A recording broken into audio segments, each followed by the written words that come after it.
ഞാൻ അശ്വിനി. എന്തപ്പ ഈ കണ്ണാടിയുടെ മുന്നിൽ നിന്നും കോപ്രായം കാണിക്കണമെന്നല്ലേ നിങ്ങൾ വിചാരിക്കുന്നത്? നിങ്ങൾക്ക് മനസ്സിലായില്ല? ഞാൻ വെയിറ്റ് ഒരുപാട് കൂടിയിരിക്കുന്നു, വയറും കവളും കൈയും അത്യാവശ്യം തടി വെച്ചിട്ടുണ്ട്. അപ്പോൾ ഇനി കുറച്ചൊന്ന് ഹെൽത്ത് നോക്കാനായിട്ട് അതിൻ്റെ മുന്നോടി എന്നോണം ഗ്രീൻ ടീ തന്നെ ഉണ്ടാക്കാമെന്ന് കരുതി. ഈ സംഭവം വീട്ടിലെത്തിയിട്ട് ഏകദേശം 3 മാസമായിരിക്കണം കേട്ടോ. ഇപ്പോഴാണ് അത് എടുക്കാനുള്ള കറക്റ്റ് സമയം.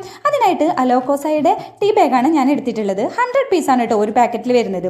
ഗ്രീൻ ടീ ശരീരഭാരം കുറയ്ക്കാനായിട്ട് ബെസ്റ്റ് റിസൾട്ട് തരുന്ന ഒന്നാണ്. ദിവസവും ഗ്രീൻ ടീ കുടിക്കുമ്പോൾ നമ്മുടെ അബ്ഡോമിനിൽ ഉണ്ടാകുന്ന അമിതമായ കൊഴുപ്പിനെ അലിയിച്ച് കളയാണ് ചെയ്യുന്നത്. ഗ്രീൻ ടീ കുടിക്കുന്നവർക്ക് ഡയബറ്റീസിനുള്ള സാധ്യത വളരെ കുറവാണെന്നാണ് കേട്ടോ പഠനങ്ങൾ പറയുന്നത്. പിന്നെ നിങ്ങൾക്ക് ഒരുപാട് വർക്ക് പ്രഷർ ഉള്ള ആളുകളാണോ, അവർക്കും ഇത് നല്ലതാണ്. ഗ്രീൻ ടീ കുടിക്കുന്നവർക്ക് ക്യാൻസറിനുള്ള സാധ്യത കുറവാണ്. പിന്നെ നമ്മുടെ പ്രതിരോധശേഷി വർദ്ധിപ്പിക്കാനും ഇത് ബെസ്റ്റാണ്.